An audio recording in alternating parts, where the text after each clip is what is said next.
This is Gilgamesh. I've seen this movie.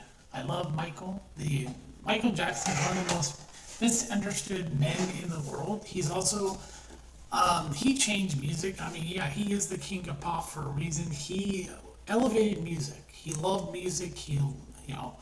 And I get why Jan Jackson didn't want to be a part of this because her brother Jermaine, who is Jaffar's father, that's how he pronounces. I know most people say Jafar, but it's really Jermaine. I listened to what Jermaine Jackson said to about how he pronounced his son's name. He said Jaffer, so I'll go by that. And the thing is, this is sort of a sanitized version of Michael's life. It doesn't have everything early in his life. It mainly deals with his music, him, breaking away from his father, finally getting the confidence to be able to pull away from his father. And the fear of this man, Domingo Coleman, is so brilliantly cast as his father, as Joe Jackson. You don't realize how his presence makes him more terrifying as the movie goes on. And I'll say, Domingo Coleman, if he doesn't get an Oscar nomination for this, it's a shame because he's outstanding in this role as Joe Jackson. And I didn't realize it when I looked him up. I said, I know he's been in other movies. And it turns out he's actually an openly gay man, and he's married. I was like, oh, wow, he doesn't give that off at all in the movie. He's so goddamn. Everybody's great in this movie. Everybody does a fantastic job, and Jaffer really embodies Michael. He can sing, like most of the Jacksons, he can actually sing, and he pulls off, they recreate scenes from this, like when Michael, first time he ever did the moonwalk, Jaffer does it perfectly. And they don't bring in the sex scandal because they couldn't, because when Michael settled was over, he was pressured when basically when the whole thing broke, and it was basically Michael was accused of some fucked up shit. Here's the thing, he was willing to fight in court until the police showed up with the FBI and raided his home, and they took photos of him naked. Well, the problem is Jordan Chandler told the police Michael had a circumcised penis. Now it turns out Catherine Jackson did not circumcise her boys. So when they looked at it, they knew it did match up. What they didn't do was tell Michael's lawyers they were not going to use the photo. So this is why ultimately he settles and pays the lawsuit. In it, they can never mention, because Jordan Chandler was a child, he was a victim of his father's greed. To ever use it, if they do a movie about Michael, they can never bring it up. Well, Lionsgate was not told this, and so when they were making the movie, they filmed the sex scandal part, and then they had to make reshoots and remove it. So they end it where he's on his world tour. But going back, they deal with when Michael's young, he had a little boy and everything, and Jalen Lyndon Hunter is so unbelievably good in this. You don't realize, I don't think he's actually singing as Michael, but he is so good in the role, you realize that is Michael. Because if you've seen interviews with young Michael Jackson, you realize that's him. But Jaffer, on the other hand, he's so dead on as his uncle and he was 12 years old when Michael died, when he was murdered. But he is so, like, everything about his performance is dead on to Michael, who Michael is. And they even show the Pepsi, I don't call it an accent, I think it was Sony tried to do Michael Lynn, and I'll probably hear about this, but yeah, I think Sony, because they couldn't control Michael. No one can control Michael, hell, his father couldn't control him. He used fear to keep Michael in line, but really, once Michael broke away from his father, and his father was right about one thing. He said, if you get rid of me, all you're going to have a bunch of yes men that are not going to tell you when to not to do something. So Michael did make a mistake. He trusted people around him way too trusting. And this is why the whole thing with Jordan Chandler's father, he got him in trouble. Michael, yes, he met Jeffrey Epstein through investing with him. And yes, there's photos of him if you look at Michael, he looks very uncomfortable. Okay. And so, there's also the fact that he was behind, he loved Wizard of Oz.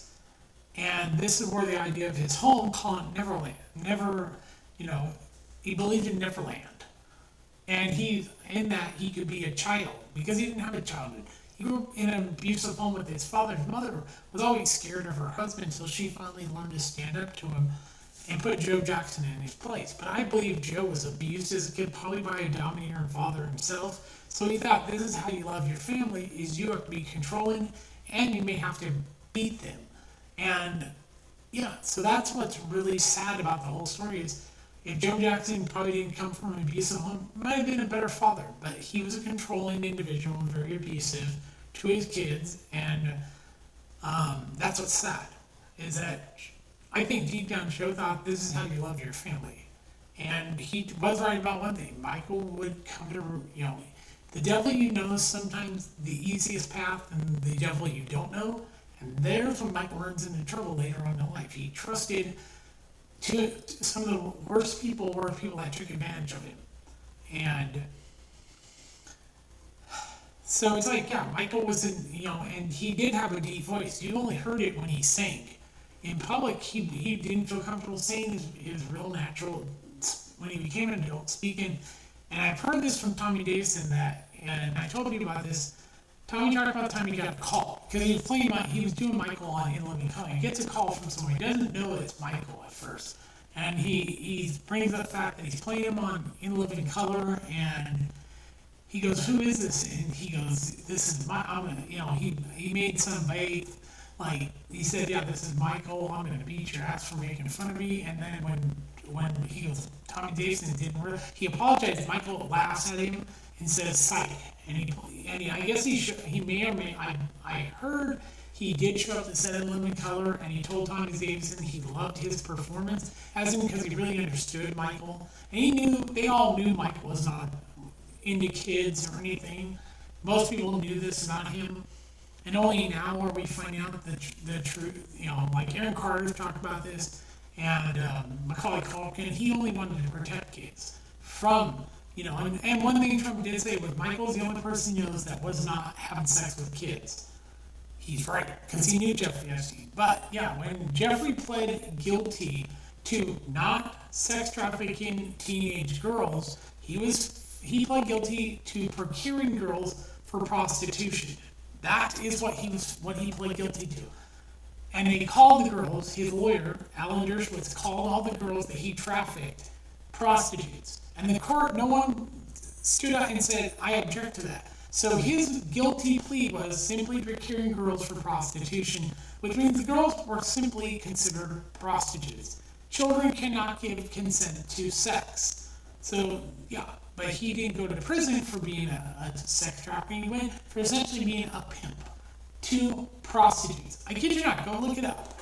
Now, yeah, and this gets off track, but Jafar here is so dead on Michael Jackson that you couldn't tell the difference. And when you look back on some of the things, you realize, wow, they did a great job with this.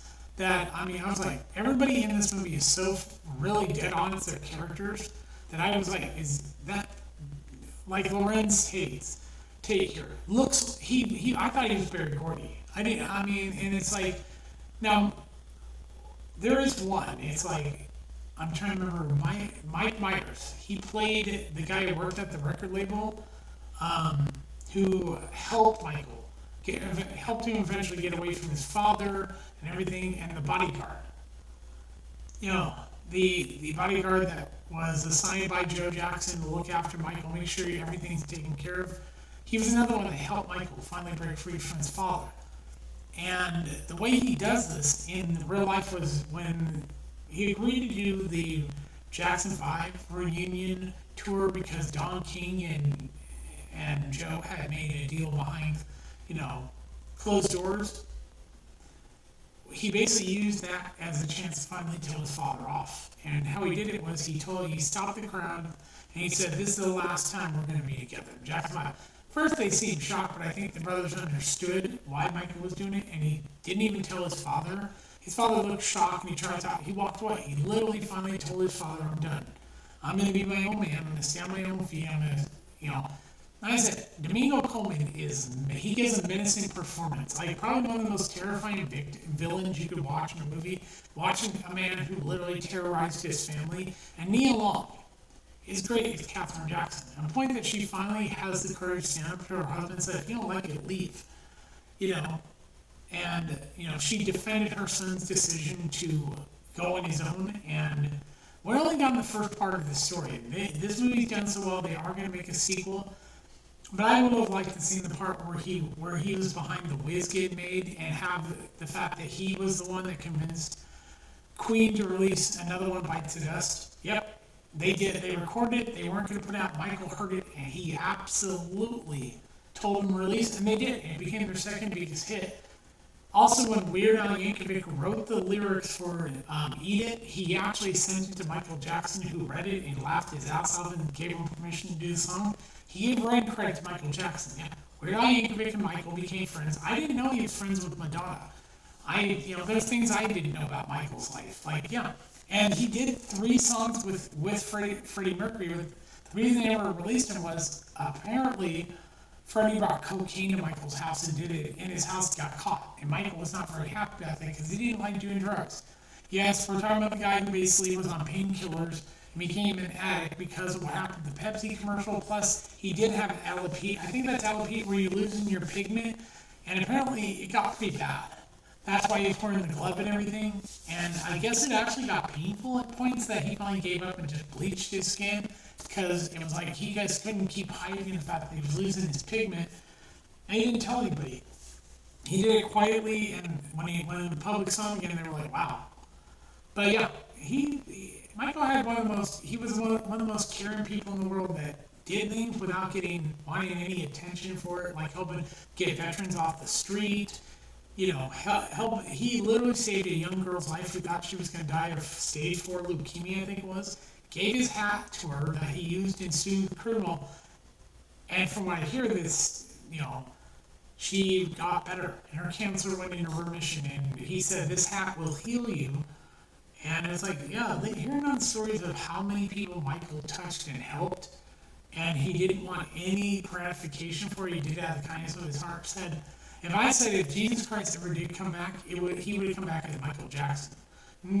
I kind of believe that if Jesus Christ, because Michael's he said music will heal us, will bring us all together. He said this to the Bloods and the Crips when he was doing Beat It, and yeah, he brought 2 of the most violent gangs in LA together to literally stop gang violence. And think about it. He had the message of caring about each other like Jesus Christ did. He didn't hurt anyone. He only wanted to protect people, take care of people, and he did that out of the kindness of his heart. And that made me think, if anybody were to be resurrected and literally resurrected as Jesus Christ, I would think it was Michael Jackson. And Jaffer here is embodying him. Even his grandmother said when she was on the set, said, "Wow, he is pretty much," she said in every way he is Michael. It's like Michael was reborn through his nephew. And I'll say that everybody's great in this movie. There isn't any bad performance. This is a solid movie. And it's gonna, for Best Picture, there's several movies that actually will be, I do believe that will be competing with this movie. I don't believe that Odyssey will win. I think Michael, if any movie beats out, it'll be one of 2 movies. This movie, or I swear, will win Best Picture for their own reasons. I mean, Michael's a fantastic story for what we got. Odyssey's dog shit, and I swear, yeah, I'll talk about that in a minute. But yeah, this movie, Jaffer plays Michael, and I saw the trailer. I said right away, I knew this was. And it's from the producer of Bohemian Rhapsody and the director of Training Day. This is probably the best movie. Antoine, and his own daughter has a cameo in the movie. Antoine Fuqua's daughter, when they do the Thriller video, she's playing the girlfriend in the video. Yeah. And this movie's so perfectly done that, there are some slight, but overall, Jaffer Jackson embodies his uncle so perfectly that you almost forget you're not seeing Michael. Yeah, that's how great this movie is. And Domingo Coleman absolutely deserves an Oscar for Best Supporting Actor for playing Joe Jackson. I've never seen a character, a real-life person that came off so monstrous when they played this person as Domingo Coleman as Joe Jackson. So yeah, this is Gilgamesh. I will talk to you later. Bye.